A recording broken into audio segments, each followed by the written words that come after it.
The gunning down of Thiruvengadam, one of the assailants in the BSP leader Armstrong murder case in Chennai by the police earlier this week, has come as a twist in the case.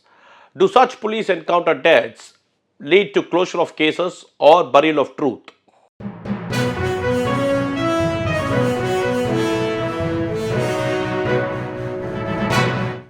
Vanakkam, this is T. Suresh Kumar. Thank you for joining me in this episode of the Hindu Focus Tamil Nadu. July has seen two police encounters in Tamil Nadu. While the encounter death of Thiruvengadam has hit the headlines because he was involved in the sensational murder case of Armstrong, 4 days earlier in Pudukkottai district, the police had gone down MGR Nagar Durai, who they described as a history sheeter, in an alleged encounter. However, the encounter of Thiruvengadam in Madhavaram in Chennai has raised several questions.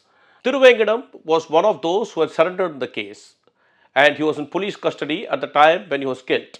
The police have claimed that they were taking Thiruvengadam to a hideout where he had plotted the murder of Armstrong, and during this he wanted to attend nature's call. They set him free and he tried to escape, and eventually when police managed to trace him in a tin sheet, he attacked the police with weapons, leading them to fire in self-defense that caused his death.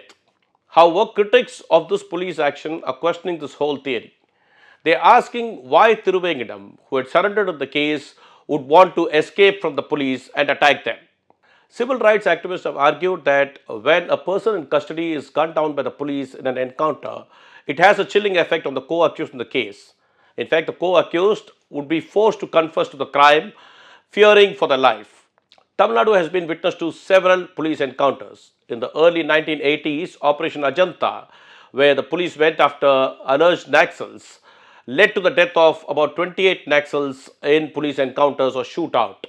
In 1993, the police had gunned down Nagarajan, who was described as a terrorist, in an encounter in Dindigul. However, police encounters actually gained prominence in Tamil Nadu in 1996 when the police had gunned down notorious gangster Ase Thambi Mano and one of his associates in Chennai. Subsequently, in the years 2002 and 3, Chennai had witnessed several police encounter deaths. At least 8 persons were gunned down by the police in those 2 years.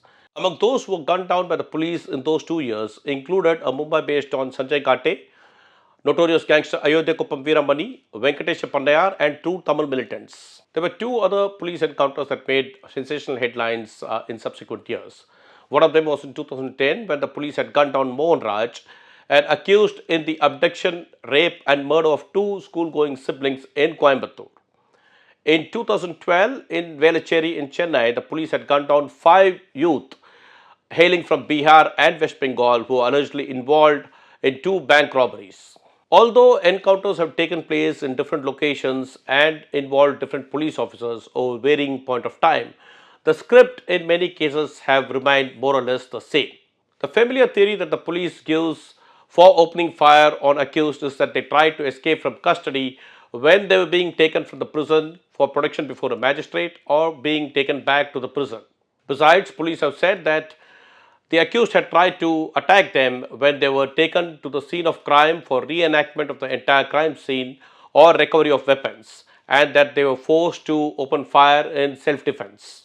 In fact, over the years, people have lost track of the number of encounter deaths in Tamil Nadu, and even many encounters go unquestioned. However, repeatedly, the National Human Rights Commission as well as the Supreme Court and other courts have pointed out that such encounter deaths need closer scrutiny and need to be investigated. Besides, the cops involved in encounter deaths need to be booked for murder and an FIR needs to be registered against them. In fact, as early as 1997, the then National Human Rights Commission Chairman, Justice Venkatachalaya, had written to all chief ministers saying that policemen who end up taking lives must be booked for culpable homicide.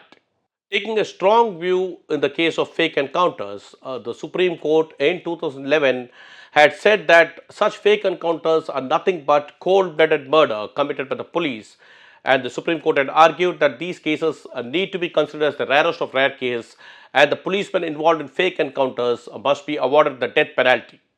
While in recent years, the states are proactive in registering an FIR against policemen whenever there is an encounter and a magisterial inquiry is immediately ordered, The truth remains, or the fact remains, that magisterial inquiries hardly lead to any indictment of the police. In fact, most often there is an allegation that these magisterial inquiries are a farce because the magisterial inquiries are conducted by officers who have to play along with the police because they interact with the cops on a day-to-day basis. In fact, police have also resorted to encounter deaths to contain local sentiments. Often, when there's an outrage over a particular killing, the police resort to encounters. There have also been instances when police encounters have been celebrated by the people. In fact, in Coimbatore, people had set off firecrackers and distributed sweets when Mohan Raj was gunned down. Likewise, in 2019, when the Telangana police had shot dead 4 youth who were accused of raping and murdering a young woman near a toll booth close to Hyderabad, the people had burst into celebrations. However, subsequently, the Supreme Court ordered an inquiry into the killings. Eventually, a commission of inquiry headed by Justice Sirpurkar found that all the four were shot dead in cold blood by the police. In fact, the commission found that three of those who were killed in the police encounter were actually juveniles. In fact, the commission had said that the police theory that these accused had tried to escape by throwing mud on the face of the accompanying policemen and snatching their firearms and opening fire at the cops was hard to believe, because they had actually been killed in a fallow land that was surrounded by shrubs where it's very difficult for them to grab soil and throw at the face of the police. In the latest encounter death of Thiruvengadam, soon after news of his death had spread, several television channels had managed to get access to CCTV footage of assailants hacking Armstrong to death and played them throughout the day. Now, the question is, who released this footage and why was it released on the day of the encounter death and not on the day Armstrong was murdered or in the immediate aftermath of the murder? Another question that often begs an answer is that there are hardly any CCTV recordings of any of the police encounter deaths in Tamil Nadu.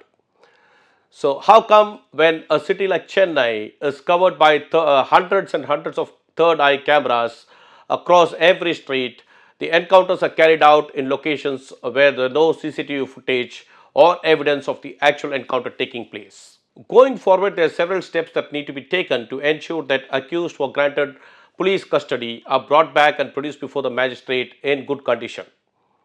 In fact, since the magistrates remand them in police custody, it becomes by extension becomes a duty of the magistrate to ensure that the accused is brought back safely.